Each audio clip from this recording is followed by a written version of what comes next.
Hello बच्चों, Yashma study point में आप सभी का स्वागत है। आज हम लोग कक्षा 8 सामाजिक एवं राजनीतिक जीवन का अध्याय 6 हमारी आपराधिक न्याय प्रणाली के बारे में पढ़ेंगे। बच्चों, अगर आप लोगों ने पहले के वीडियो ना देखे हो तो वो सारे वीडियो देखें, चैनल को सब्सक्राइब कर लें, बेल आइकन दबा दें जिससे आपको सभी वीडियो समय समय पर मिलते रहे। तो आज हम शुरू करते हैं हमारी आपराधिक न्याय प्रणाली।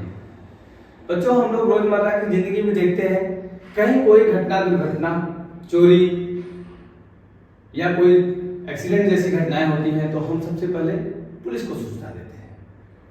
अर्थात कुछ भी हमारे इर्द गिर्द अनहोनी जैसी चीज होती है तो हमारी पहली पहुंच कहां होती है? पुलिस के लिए। तो हमारी जो आपराधिक न्याय प्रणाली है, ये जो प्रक्रिया है, इसकी जो शुरुआत होती है वो पुलिस से करते हैं। तो अपराध होने पे सबसे पहले हम किसको सूचना देते हैं बच्चों? पुलिस को। तो पुलिस की वो प्रथम चरण है जहां से जांच की कार्रवाई शुरू होती है। आज हम दूसरा बिंदु पढ़ेंगे, अदालत तय करती है कि आरोपी है कि नहीं। हम लोग कभी कभी देखते हैं अपने आम जीवन में या फिल्मों में या किसी ऐसी घटना में कि पुलिस ही सर्वे सर्वा है, पुलिस जांच कर रही है, और ऐसा कभी कभी प्रतीत होता है कि पुलिस ही दंड दे रही है, परंतु ऐसा नहीं है। हमारे जो सामाजिक व्यवस्था, न्यायिक व्यवस्था और संविधान के तहत जो भी व्यवस्थाएं दी गई हैं, उसके अंतर्गत जो न्याय की प्रक्रिया है उसमें दंड देने का अधिकार केवल न्यायालय को है। पुलिस प्रथम चरण की कार्रवाई करती है जिसमें वो आरोपी को पकड़ सकती है और अदालत में प्रस्तुत कर सकती है। निष्पक्ष सुनवाई, ये भी हम इसमें पढ़ेंगे कि हमारे आपराधिक न्याय प्रणाली में किसी भी अपराधी को यूं ही दंडित नहीं किया जाएगा। एक प्रक्रिया के तहत, संविधान के तहत जितने नियम हैं उन्हीं के तहत ही कार्रवाई होती है जिससे कि सुनवाई निष्पक्ष हो, उसमें किसी दोषी को सजा न मिले। दोषी को यदि सजा मिले तो कोई निर्दोष व्यक्ति को सजा न मिले। हम पढ़ेंगे इसमें एफआईआर क्या है, इसके बारे में अध्ययन करेंगे। हम लोग रोजमर्रा में देखते हैं कि पुलिस क्या है, एफआईआर दर्ज कर दिया, तब ये प्रक्रिया आगे बढ़ी। तो सबसे पहले हम शुरुआत करते हैं बच्चों, हमारी किताब में लिखा है शांति शिंदे प्रकरण। एक काल्पनिक उदाहरण दिया गया है जिसमें शिंदे परिवार के यहाँ शांति नौकरानी के रूप में काम करती है। शिंदे की पत्नी को कुछ समय पश्चात लगता है कि उसका हार खो गया है। वो अपना हार ढूंढती है और आरोप लगा देती है कि उसकी नौकरानी शांति ने वो हार चुराया है। घर में जांच पड़ताल होता है तो शांति जो उसके यहाँ 3 साल से काम कर रहे थे, उसके पास बक्से में कुछ 10,000 रुपए नकद मिलते हैं। शिंदे ने शांति के ऊपर यह आरोप लगाया कि तुमने हार बेचा और पैसे अपने रख लिए। शांति बार बार कहती है कि हम आपके यहाँ 3 साल से काम कर रहे हैं और ये पैसे हमने बचा के रखे हैं ताकि मैं और मेरा एक भाई दोनों मेहनत से काम करते हैं और गांव में जाके बैलगाड़ी खरीदेंगे। परंतु वो दोनों शिंदे परिवार इस पे सहमत नहीं होते हैं और वो लोग पुलिस थाने में जाते हैं, इंस्पेक्टर राव के यहाँ शिकायत दर्ज कर देते हैं। इंस्पेक्टर राव आते हैं और आने के बाद वो एक जांच के तहत कि इसके पास पैसा कितना मिला और शिंदे की बातों में आके वो एक एफआईआर दर्ज करते हैं, लॉकअप में रखते हैं, अगले दिन कोर्ट में पेश करते हैं। फिर यहाँ पे न्यायिक प्रक्रिया शुरू होती है। ये तो प्रथम चरण हुआ, फिर न्यायिक प्रक्रिया शुरू होती है जिसके तहत न्यायालय में शांति गरीब होती है तो उसको अपना वकील रखने का अधिकार न्यायालय ने दिया है। गरीब है, पैसा उसके पास नहीं होता तो न्यायालय की तरफ से उसको वकील प्रदान किया जाता है। सुनवाई होती है और जो शांति की वकील होती है वो इतने साक्ष्य प्रस्तुत कर देती है कि शांति और उसका भाई दोनों बाहर हो जाते हैं। तो इस उदाहरण से हम ये देखते हैं कि हमारी जो ये न्यायिक प्रक्रिया है वो किन किन चरणों से होकर आगे बढ़ी है। तो अपराध में हम पहला चरण जो जांच की भूमिका होती है वो पुलिस की है, उसकी भूमिका के बारे में हम लोग बच्चों अभी पढ़ेंगे। किसी भी अपराध होने की स्थिति में सबसे पहले पुलिस किसी के भी शिकायत, चाहे वो मौखिक या लिखित में पुलिस को प्राप्त हो, उसके पश्चात पुलिस जांच की कार्रवाई करती है। जांच कैसे करेगी? वो घटना स्थल पे जाके देखेगी, अड़ोस पड़ोस में पता करेगी, कहीं कहीं सीसीटीवी कैमरा लगा होता है उससे भी वो उसके आधार पे भी उस प्रकरण में जांच को आगे बढ़ाती है। तो सबसे पहले शिकायत की जांच गवाहों के बयान दर्ज करती है, किस आधार पे? घटना स्थल पे पहुंचती है, जिसके साथ घटना घटित हुआ है उसके बयान लेना, प्लस इर्द गिर्द जितने लोग वहां पे उपस्थित हैं, जो भी उस घटनाक्रम में शामिल हैं, उन सबके बयान भी पुलिस दर्ज करती है। ये बयान लिखित में दर्ज होते हैं। सबूत इकट्ठा करना, पुलिस की अगली कार्रवाई क्या होगी, उसकी भूमिका क्या होगी? किसी भी घटना में क्या क्या सबूत है, जैसे कहीं चोरी हुई, ताला तोड़ा गया, टूटा ताला मिला, कहीं दीवार में कुछ काट पीट किया गया, कोई दुर्घटना एक्सीडेंट हुआ, वहां पे गाड़ी मौजूद है, तो ये जितने सबूत हैं इसको जब्त करना, इसको इकट्ठा करना, ये पुलिस का काम है। कानून मानवाधिकारों के अंतर्गत जांच, जब भी पुलिस आएगी किसी के घर कोई घटना दुर्घटना होने पर, तो जो भी जांच करेगी वो जो हमारे संविधान में पहले से निर्देश दिए गए हैं कि किसी व्यक्ति के मानवाधिकार का उल्लंघन ना हो, उसके जो मौलिक अधिकार है उसका उल्लंघन ना हो, किसी को बहुत दबाव में डाल के या प्रताड़ित करके कोई बयान न लिया जाए, इन सब का ध्यान पुलिस को रखना पड़ता है।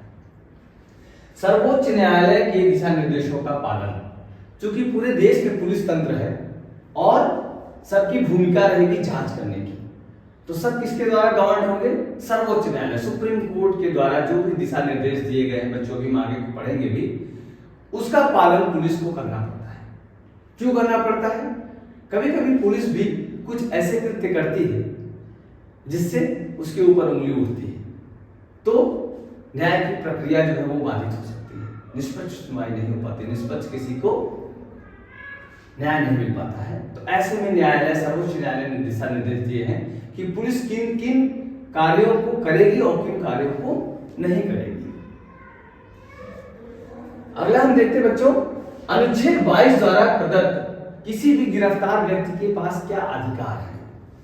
पुलिस ने अगर किसी को शिकायत के आधार पर अगर अरेस्ट करके ले गई, थाने में ले गई, लॉकअप में ले गई, तो पुलिस की मनमानी ना हो, इसके लिए संविधान के अनुच्छेद 22 में उस गिरफ्तार व्यक्ति के लिए कुछ अधिकार, कुछ मौलिक अधिकार दिए गए हैं, जिससे कि उस व्यक्ति का अनावश्यक रूप से शोषण ना हो, उसको मानसिक प्रताड़ना ना मिले। आप लोगों ने बच्चों फिल्मों में देखा होगा, पुलिस कहती है 3rd डिग्री अप्लाई कर देंगे, तो इसका क्या आशय है कि व्यक्ति के मौलिक अधिकारों का हनन करे, उसके हाथ पैर बांधना, उसको पीटना, शारीरिक दंड देना या अन्य भी और कई तरह के हैं, इस तरह की चीज ना हो, इस तरह की घटनाएं ना हो, तो इसके लिए अनुच्छेद 22 में पुलिस के लिए ऐसे निर्देश दिए गए हैं कि वो जिस व्यक्ति को अरेस्ट करेगा उसके इन अधिकारों का हनन न कर पाए। तो अनुच्छेद 22 गिरफ्तार व्यक्ति के लिए कुछ अधिकार प्रदान करता है, उसको हम लोग बिंदुवार पढ़ेंगे। सबसे पहले गिरफ्तारी का कारण बताना। किसी ने शिकायत किया दूसरे व्यक्ति के लिए, जैसे राव ने शिकायत किया, शिंदे ने शिकायत किया, और इंस्पेक्टर राव आके जब इस घटना में शांति को गिरफ्तार करते हैं तो शांति को बताएंगे कि आपके मकान मालिक शिंदे ने आपके ऊपर चोरी का ये आरोप लगाया है, जिसके लिए हम आपको पुलिस थाने ले जा रहे हैं या आपको हम गिरफ्तार करेंगे, तो ये गिरफ्तार का एक वारंट होगा, उसके तहत ही उसको गिरफ्तार करते हैं। ये तो गिरफ्तारी का कारण बताना, जिस व्यक्ति को गिरफ्तार कर रहे हैं, ये पुलिस के लिए बहुत आवश्यक है। तो किसके लिए अधिकार दिया गया? जिस व्यक्ति को गिरफ्तार कर रहे हैं उसको ये जानने का अधिकार है कि मुझे किस कारण से अरेस्ट किया जा रहा है। अब जब उनको उन्होंने अरेस्ट कर लिया तो पुलिस की भूमिका सिर्फ जांच करना और अरेस्ट करना है। प्रथम चरण, पुलिस ही पूरा निर्णय नहीं देती है, तो निर्णय के लिए क्या है, वो 24 घंटे के अंदर अंदर 24 घंटे के अंदर अंदर उस व्यक्ति को न्यायालय के समक्ष प्रस्तुत करना पड़ता है। उसमें वो चार्जशीट दाखिल करेंगे, जो भी आरोप पत्र है वो बनाएंगे और न्यायालय में ले जाके उसको प्रस्तुत करेंगे। हिरासत में किसी भी तरह से यातना का बचाव, अनुच्छेद 22 के अंतर्गत जो व्यक्ति लॉकअप में डाला गया है, पुलिस के द्वारा एक थाने में जो लॉकअप बनाया जाता है, एक रूम जहां पे अस्थायी रूप से उस व्यक्ति को डिटेन किया जाता है न्यायालय में प्रस्तुत करने से पहले, उसमें वो किसी भी तरह का उसको शारीरिक मानसिक रूप से प्रताड़ित नहीं कर सकते हैं। कोई एब्यूजिंग, कोई गलत शब्द का प्रयोग भी उनको नहीं करना है, क्योंकि पुलिस का कार्य सिर्फ है उस आरोपी व्यक्ति को पकड़ना और न्यायालय में प्रस्तुत करना है सबूतों के आधार पर। तो उस व्यक्ति को यातना से बचाव का अधिकार अनुच्छेद 22 देता है। 15 वर्ष से कम आयु के जो बालक, बालिका या किसी भी महिला को सिर्फ पूछताछ करने के लिए थाने में नहीं ले जा सकते हैं। अनुच्छेद 22 के अंतर्गत ये दिशा निर्देश है कि यदि पुलिस को किसी बच्चे को पूछताछ करना है तो सिर्फ पूछताछ के लिए वो 15 साल से नीचे बच्चे, बालक, बालिका को थाने में नहीं बुला सकते हैं। पुलिस के समक्ष जो भी बयान देगा वो सबूत के रूप में नहीं माना जाता है। कभी कभी बच्चों लोग देखते हैं कि बहुत दबाव में कोई व्यक्ति पुलिस के समक्ष अपराध न करने के बावजूद भी अपराध को कबूल कर लेता है, तो न्यायालय मानती है कि हो सकता है कि क्षेत्र में पुलिस ने दबाव डाल के किसी को जबरदस्ती बयान दिलवाया हो, तो उसका बयान सबूत के रूप में नहीं बल्कि एक शिकायत और जांच के प्रकरण के रूप में होगा। वो बयान कैसे माना जाएगा? जब वो व्यक्ति जिस पे आरोप लगा है अगर उसको पुलिस अरेस्ट करती है और न्यायालय के समक्ष ले जाती है, तो सबसे ऊपर कौन रहा कि हमारा जो है अदालत तय करती है कि आरोपी दोषी है या नहीं। ये बिंदु सिद्ध होता है कि जो उस आरोपी व्यक्ति का बयान, वक्तव्य होगा वो जो अदालत में दिया जाएगा वही बयान मान्य होगा। तो पुलिस के समक्ष दिया गया बयान सबूत के रूप में पुलिस प्रस्तुत नहीं कर पाती है, उसको अदालत में ही मजिस्ट्रेट के सामने जो बयान दिया जाता है वहीं पर उसको बयान माना जाएगा। इसके बाद बच्चों हम देखते हैं कि जो भी पुलिस अधिकारी जांच करने जाएगा, किसी आपराधिक घटना पे पहुंचता है या किसी को अरेस्ट करने जाता है, तो वो यूं ही नहीं चला जाएगा, एक विशेष प्रक्रिया के तहत जाता है। और कैसे जाएगा, क्या कार्य करेगा, इसके लिए एक न्यायाधीश डीके बसु की दिशा निर्देश है। कोई मनमाना काम ना करे, इसके लिए पुलिस के लिए भी दिशा निर्देश है कि वो जब भी किसी क्षेत्र में किसी अपराध की जांच पड़ताल के लिए किसी व्यक्ति को गिरफ्तार करने जाएंगे तो सबसे पहले वो पूरे पुलिस की वेशभूषा में होंगे, उनकी पुलिस की वर्दी होगी, उनके पास एक नेम प्लेट होगा, नेम प्लेट पे उनका नाम इंगित होगा, उनका पद सब इंस्पेक्टर है, इंस्पेक्टर है, और आजकल तो बच्चों उनके नंबर भी इंगित होते हैं। हर पुलिस कर्मी का एक नंबर होता है, वो भी इंगित रहता है, जिससे वो जिस क्षेत्र में या जिसको अरेस्ट करने जा रहे हैं वो व्यक्ति या अड़ोस पड़ोस के लोग जाने कि ये सब इंस्पेक्टर इस नाम के यहां आए थे जांच करने के लिए। सादी वर्दी में किसी को सामान्यतः अरेस्ट करने के लिए सामान्य प्रक्रिया में पुलिस नहीं जाती है।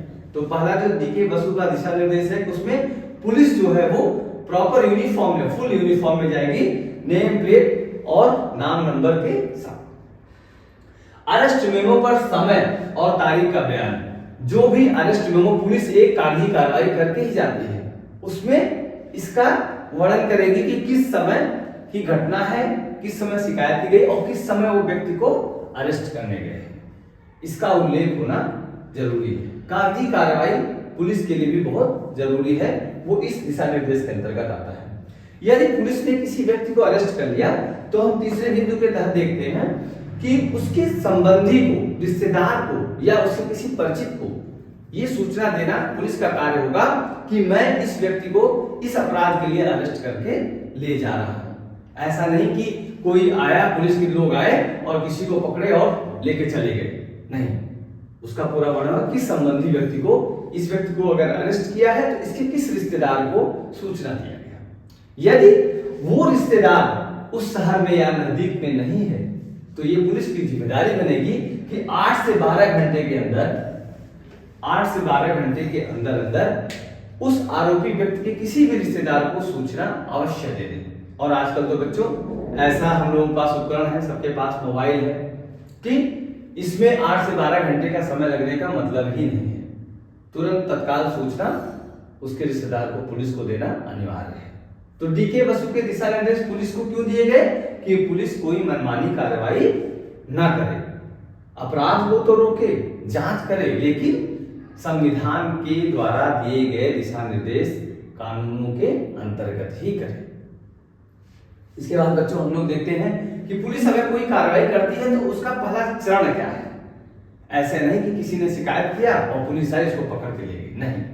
सबसे पहले बच्चों पुलिस के पास एक विशेष फॉर्म होता है, आप अपनी किताब में देखेंगे उसका एक फॉर्मेट बना हुआ है। जैसे मान लीजिए कि हम विद्यालय में जाते हैं तो एक विद्यालय में प्रवेश करने के लिए या एडमिशन लेते हैं तो एक हमें प्रवेश फॉर्म दिया जाता है जिसमें हम अपना पूरा विवरण देते हैं, हमारा नाम, पिता का नाम।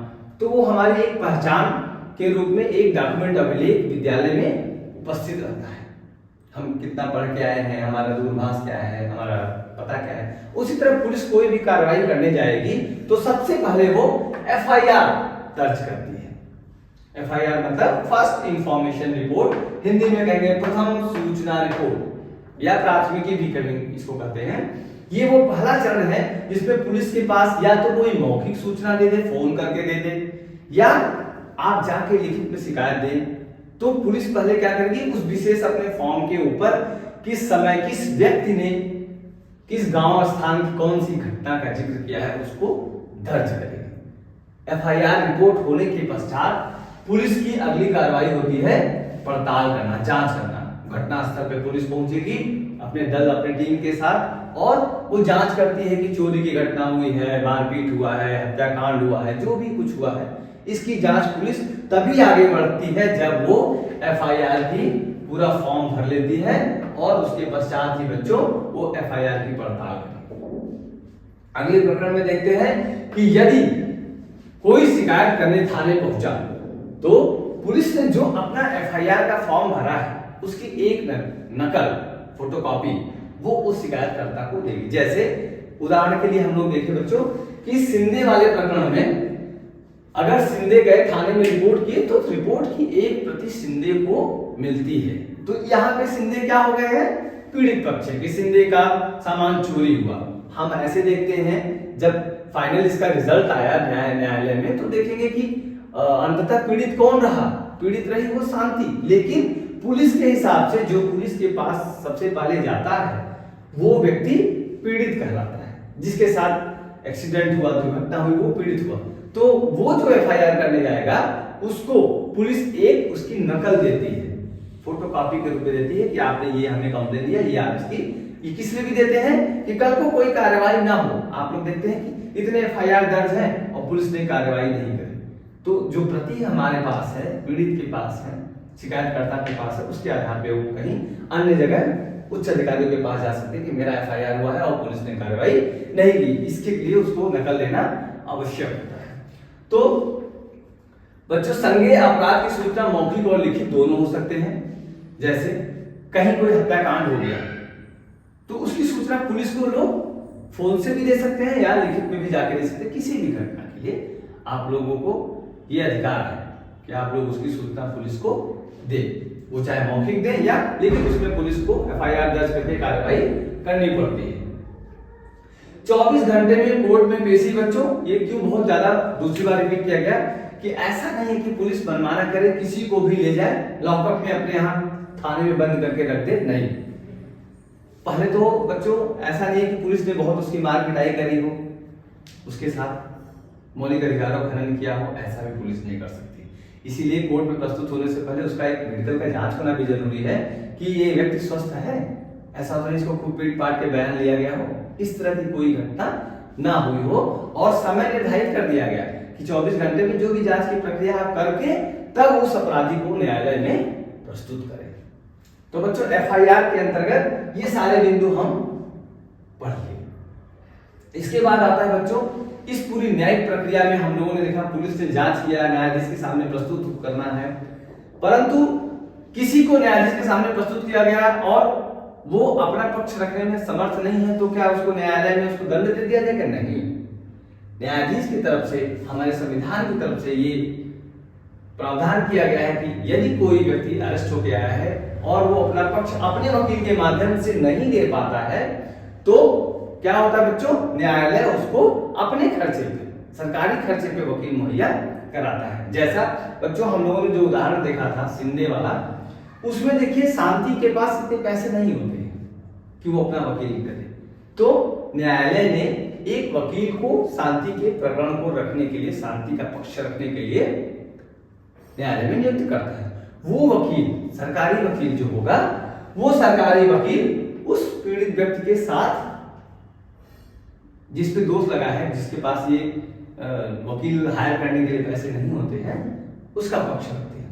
तो उस केस में जो वकील होती है वो शांति का पक्ष इस तरह से रखती है, सबूत साक्ष्य इस तरह से प्रस्तुत करती है कि शांति बहाल हो जाती है। ऐसा कोई व्यक्ति ना हो जिसको कि निर्दोष होने पे भी दंड मिल जाए। इस चीज से बचने के लिए, उसका पक्ष रखने के लिए न्यायालय ने सरकारी वकील को नियुक्त करने का अधिकार दिया है। तो अदालत में कभी कभी आप लोगों ने बच्चों पिछले अध्याय में क्या पढ़ा कि विवाद व्यक्ति या व्यक्ति और एक समूह या किसी व्यक्ति और राज्य के बीच में भी हो सकता है। तो व्यक्ति तो अगर किसी राज्य के विरुद्ध में कोई अपील दायर करता है तो व्यक्ति तो अपना वकील लेके जाएगा और राज्य की तरफ से भी जो वकील उसको डिफेंड करेगा वो व्यक्ति भी सरकारी वकील कहलाएगा। तो राज्य की तरफ से भी अदालत में जो वकील प्रस्तुत होते हैं उनको भी हम सरकारी वकील कहते हैं और वो सरकारी वकील राज्य का पक्ष प्रस्तुत करेंगे। ये कब आता है बच्चों? जब किसी व्यक्ति और राज्य, हमारा प्रदेश या कभी कभी केंद्र सरकार के भी किसी कानून के विरुद्ध में कुछ लोग अपील करते हैं, कोर्ट में जाते हैं, तो वहां पे सरकारी वकील अपना पक्ष रखते हैं अर्थात राज्य का पक्ष रखते हैं। आरोप पत्र के पश्चात ही भूमिका होती है। कैसे बच्चों? अगर आप लोग इस घटना में छोटी सी जो घटना चोरी की थी उसमें देखा कि पुलिस ने पहले चार्जशीट दायर करी और जब अदालत में जाते हैं तब वहां पे सरकारी वकील मिलते हैं। तो जो पुलिस अरेस्ट करके किसी को लाएगा, चार्जशीट बनाएगा उसके पश्चात सारे घटनाक्रम का और अदालत में जब प्रस्तुत करते हैं उस व्यक्ति को, तो उस व्यक्ति के लिए जो वकील खड़ा होगा उसकी कार्रवाई वहां शुरू होती है।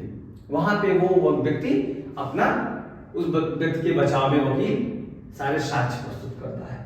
तो सारे ठोस तथ्य, गवाह और सबूत ये कौन पेश करेगा? सरकारी वकील।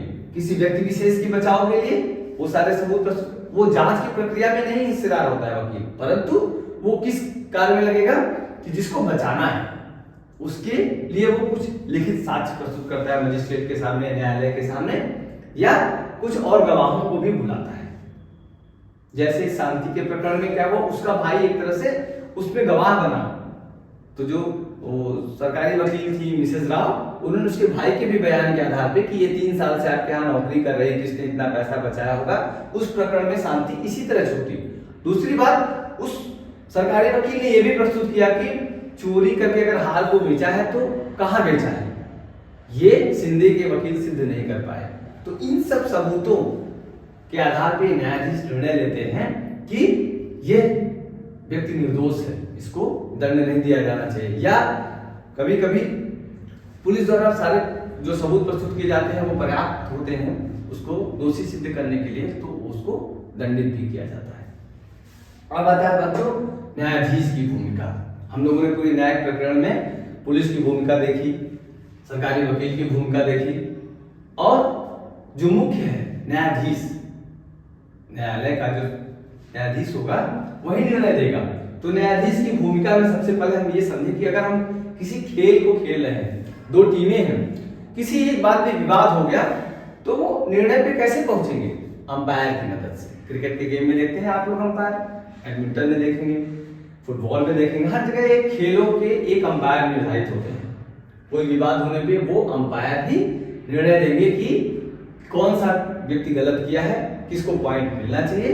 तो न्यायाधीश की भूमिका को हम खेल में अंपायर की तरह देखें। कोई विवाद होगा तो अंततः सुनवाई न्यायाधीश के द्वारा होगी। निष्पक्ष भाव से खुली अदालत में सुनवाई। आजकल बच्चों अदालत की जो कार्रवाई होती है उसको हम लोग कभी कभी टेलीकास्ट के रूप में भी देखते हैं। तो ये संविधान ने ये प्रावधान किया है कि जो भी सुनवाई होगी उसमें एक खुली अदालत में, जहां आम जनमानस बैठे, पक्ष और विपक्ष के अर्थात जिसने दोष लगाया है और जो पीड़ित है, दोनों के वकीलों की बहस होगी, सब लोग अपना साक्ष्य प्रस्तुत करेंगे और सभी के सामने ये साक्ष्य रखे जाएंगे। तो ये खुली अदालत में होगा जिससे कि न्याय निष्पक्ष हो। कानूनी प्रावधानों के अनुसार दंड, न्यायाधीश भी अपनी मनमानी नहीं कर सकता। न्यायाधीश भी एक संविधान के तहत जो दिशा निर्देश दिए गए, जो लिखित में कानून है, उसी के अंतर्गत ही न्याय करेगा। यह नहीं कि किसी चोरी के अपराध में किसी को मृत्युदंड दिया जाए। अगर ऐसा प्रावधान संविधान में नहीं है तो एक मजिस्ट्रेट या न्यायाधीश के द्वारा ऐसा न्याय नहीं दिया जा सकता। क्यों? बच्चों, पिछले अध्याय में हम लोगों ने पढ़ा भी है कि न्याय की प्रक्रिया अगर निचली अदालत से व्यक्ति संतुष्ट नहीं होता तो उचली अदालत में चला जाता है। अगर जिला अदालत की कोई कार्यवाही हुई, नहीं संतुष्ट हुआ तो वो हाई कोर्ट में चला जाएगा, हाई कोर्ट में नहीं संतुष्ट हुआ तो सुप्रीम कोर्ट में चला जाएगा। तो ये चूंकि चरण है और सभी न्यायाधीश संविधान द्वारा जो हमारे नियम कानून बनाए गए हैं उन्हीं की रक्षा, उन्हीं को रक्षा करने के लिए दिशा निर्देश जो दिए गए हैं उन्हीं का पालन करते हैं। तो कानूनी प्रावधानों के तहत ही दंड देंगे। ऐसा भी नहीं है कि किसी को पुलिस पकड़ के ले गई और न्यायाधीश ने तुरंत दंड दिया। उसकी सुनवाई होती है, कई तारीखें पड़ती हैं, सबको अपना साक्ष्य प्रस्तुत करना पड़ता है। जेल, आर्थिक या दोनों दंड। बच्चों, ये जो न्यायिक प्रक्रिया हम लोगों ने पढ़ा, इसमें दंड किस रूप में हो सकता है? किसी ने चोरी किया, उसको जेल हो जाए, या उसको आर्थिक दंड, और या दोनों हो सकता है। किसी ने कोई अपराध किया, हत्या की, किसी ने सार्वजनिक या सरकारी संपत्ति को नुकसान पहुंचाया, या जो भी इस तरह के अपराध हैं, इसमें न्यायाधीश ये निर्णय लेते हैं कि इसको किस तरह का दंड दिया जाए। तो वो उसके ऊपर आर्थिक दंड भी लगा सकते हैं, उसको जेल भी कर सकते हैं, और दोनों भी किया जा सकता है। ये संविधान के तहत पहले से निर्देशित है। बच्चों, हम आखिरी में देखते हैं अपनी किताब का जो बिंदु है, निष्पक्ष सुनवाई, फेयर ट्रायल। फेयर ट्रायल मतलब कोई भी निर्दोष व्यक्ति को सजा ना हो और दोषी बच के ना जाए। ये हमारे न्याय प्रणाली का एक अहम बिंदु है। तो निष्पक्ष सुनवाई के लिए सभी को समान रूप से न्याय मिले, इसके लिए संविधान में इन सब प्रावधानों की व्यवस्था की गई है। किसी के मौलिक अधिकारों का हनन न हो और हर व्यक्ति स्वतंत्र है एक अदालत में संतुष्ट होने पर अगली अदालत में जाने के लिए। इन सब व्यवस्थाओं के द्वारा ही बच्चों हमारी सामाजिक व्यवस्था बनी हुई है।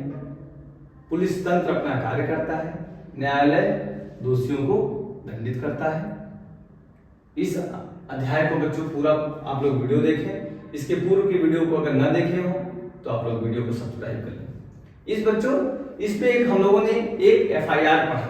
एफआईआर में 0 एफआईआर होता है, जिसका एक वीडियो हम लोगों ने अपने चैनल पर डाल रखा है। आप चाहें तो उसको देख लें और कुछ कमेंट बॉक्स में लिखना चाहें तो जरूर लिखें। धन्यवाद। जय हिंद।